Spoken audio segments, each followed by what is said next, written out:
जब भी हम किसी देश की आर्थिक ताकत की बात करते हैं तो सबसे पहले दिमाग में क्या आता है? जीडीपी, है ना?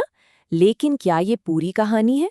क्या हो अगर हम एक देश को, खासकर भारत को, एक कंपनी की तरह देखें? उसकी असली कीमत क्या होगी? ये सवाल सुनने में जितना सीधा लगता है ना, उतना ही दिलचस्प भी है। कंपनियों के मार्केट वैल्यू के बारे में तो हम रोज सुनते हैं, लेकिन पूरे देश की ये आइडिया ही हमें भारत की इकोनॉमिक पावर को एक बिल्कुल नए नजरिए से देखने का मौका देता है। जरा इस पर नजर डालिए। एक तरफ है मेक्सिको की पूरी जीडीपी, करीब करीब $1 ट्रिलियन, और दूसरी तरफ सिर्फ एक कंपनी, एप्पल, जिसकी मार्केट वैल्यू मेक्सिको की पूरी इकोनॉमी से 2 गुने से भी ज्यादा है। इससे पता चलता है कि आज की दुनिया में बड़ी बड़ी कंपनियां कितनी कितनी विशाल हो गई हैं। और ये कोई छोटी मोटी बात नहीं है। असल में दुनिया में 10 से भी कम देश हैं जिनकी जीडीपी एप्पल की मार्केट वैल्यू से ज्यादा है। सोचिए, सिर्फ अमेरिका और चीन जैसे कुछ ही देश हैं जो एक अकेली टेक कंपनी से आर्थिक रूप से बड़े हैं। तो अब सवाल ये उठता है कि अगर हम भारत को इसी पैमाने पर तौलें तो तस्वीर कैसी दिखेगी। तो इस पूरी पड़ताल को समझने के लिए हम इन 6 हिस्सों से गुजरेंगे। पहले समझेंगे कि एक राष्ट्र का मूल्यांकन होता कैसे है, फिर देखेंगे कि कंपनियों को कैसे वैल्यू किया जाता है, और फिर इन्हीं तरीकों को भारत पर लागू करेंगे, उसके रेवेन्यू यानी जीडीपी से लेकर उसकी असल संपत्ति मतलब उसकी बैलेंस शीट तक, और आखिर में उसके ग्रोथ इंजन और भविष्य के मूल्यांकन पर भी नजर डालेंगे।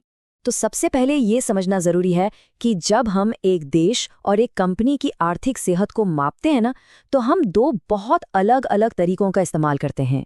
देखिए, किसी देश के इकोनॉमी को आमतौर पर जीडीपी से नापा जाता है, मतलब एक साल में कितना सामान और सर्विसेज बनी। ये एक फ्लो है, जैसे किसी कंपनी की सालाना कमाई। लेकिन एक कंपनी की असली कीमत सिर्फ उसकी एक साल की कमाई से तय नहीं होती, वो तय होती है उसकी कुल संपत्ति से, जिसे हम स्टॉक कहते हैं, उसकी जमीन, फैक्ट्री, कैश, ब्रांड, सब कुछ मिलाकर। तो भारत की पूरी कहानी समझने के लिए हमें जीडीपी से आगे झांकना होगा।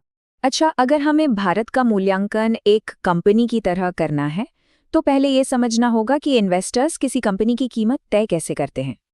बहुत सिंपल है। इसके 3 बुनियादी स्टेप्स हैं। पहला, कंपनी का रेवेन्यू या P&L देखा जाता है। दूसरा, उसकी कुल संपत्ति यानी बैलेंस शीट का एनालिसिस होता है, और इन दोनों के आधार पर उसका फाइनल वैल्यूएशन या मार्केट कैप तय होता है। तो रेवेन्यू का मतलब है कि एक तय समय में कंपनी ने कितना पैसा कमाया। अब जब हम एक देश की बात करते हैं तो इसका सबसे करीबी पैमाना है उसकी जीडीपी, मतलब एक साल में देश ने कुल कितने मूल्य का सामान और सेवाएं बनाई। लेकिन असली कहानी तो संपत्ति में छिपी है। बैलेंस शीट में कंपनी के पास मौजूद हर कीमती चीज शामिल होती है। एक देश के लिए ये उसकी कुल जमा पूंजी है, उसके प्राकृतिक संसाधन, उसकी कंपनियां, उसका इंफ्रास्ट्रक्चर, सब कुछ। तो चलिए अब इसी फ्रेमवर्क को भारत पर लागू करके देखते हैं। शुरुआत करते हैं सबसे जाने पहचाने आंकड़े से, यानी भारत के सालाना रेवेन्यू या कहें जीडीपी से। मौजूदा कीमतों पर भारत की नॉमिनल जीडीपी लगभग $2.9 ट्रिलियन है। ये बहुत बड़ी रकम है जो भारत को दुनिया की सबसे बड़ी अर्थव्यवस्थाओं में से एक बनाती है। लेकिन जैसा कि हमने अभी बात की, ये तस्वीर का सिर्फ एक हिस्सा है। और यहीं पर कहानी में एक बहुत जरूरी मोड़ आता है।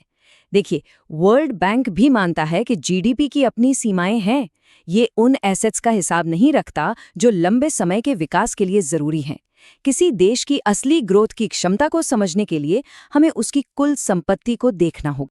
तो अब हम आते हैं अपनी जांच के सबसे दिलचस्प हिस्से पर, भारत की बैलेंस शीट, मतलब उन सभी संपत्तियों का हिसाब जिनकी कीमत खरबों डॉलर में हो सकती है, लेकिन जिन पर अक्सर हमारा ध्यान नहीं जाता। तो भारत की इस काल्पनिक बैलेंस शीट में क्या क्या होगा? इसमें है देश के विशाल प्राकृतिक संसाधन, उसकी टॉप 500 कंपनियां, देश की ब्रांड वैल्यू मतलब दुनिया में भारत की छवि और पहचान, उसकी ह्यूमन कैपिटल यानी करोड़ों युवा और स्किल्ड लोग, और उसका पूरा का पूरा इंफ्रास्ट्रक्चर। चलिए शुरुआत करते हैं प्राकृतिक संसाधनों से। ये भारत की राष्ट्रीय संपत्ति की नींव हैं। कोयले से लेकर खनिजों तक इनकी कीमत आपको चौंका देगी। Centre for budget and governance accountability की एक रिपोर्ट के मुताबिक सिर्फ भारत सरकार के पास जो कुछ हाइड्रोकार्बन और खनिज है ना, उनकी अनुमानित कीमत ही 5,000 लाख करोड़ रुपए से ज्यादा है। और मजे की बात यह है कि रिपोर्ट खुद कहती है कि यह एक अधूरा अनुमान है। इसमें जमीन और स्पेक्ट्रम जैसी कई चीजें तो शामिल ही नहीं है। अब बात करते हैं कॉर्पोरेट इंडिया की। हुरुन इंडिया के अनुसार भारत की टॉप 500 सबसे कीमती कंपनियों का कुल वैल्यूएशन है $3.8 ट्रिलियन। सोचिए, ये आंकड़ा भारत की जीडीपी से भी ज्यादा है। ये हमारी नेशनल बैलेंस शीट पर एक और बहुत बड़ा एसेट है। तो हमने भारत की मौजूदा संपत्ति देख ली, लेकिन किसी भी कंपनी का वैल्यूएशन सिर्फ उसकी आज की संपत्ति पर नहीं, बल्कि भविष्य में ग्रोथ की उसकी क्षमता पर भी निर्भर करता है। और इस मामले में भारत एक हाई ग्रोथ स्टॉक जैसा दिखता है। तो भारत के इस ग्रोथ इंजन को कौन सी चीजें चला रही हैं? पहली, दुनिया की सबसे बड़ी युवा और काम करने वाली आबादी। दूसरी, लगातार बढ़ती हुई प्रोडक्टिविटी। तीसरी, एजुकेशन और हेल्थ में बढ़ता हुआ निवेश। और सबसे जरूरी, तेजी से हो रही टेक्नोलॉजिकल प्रोग्रेस और डिजिटाइजेशन, जो हर सेक्टर को बदल रहा है।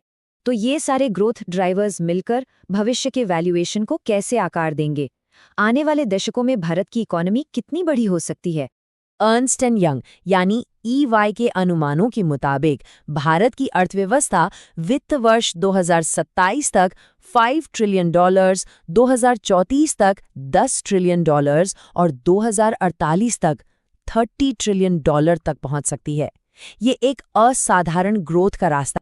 तो मतलब साफ है, भारत की असली कहानी सिर्फ आज की $2.9 ट्रिलियन की जीडीपी नहीं है।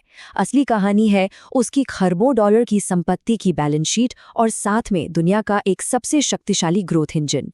ये एक ऐसी तस्वीर है जो कहीं ज्यादा बड़ी और उम्मीदों से भरी है।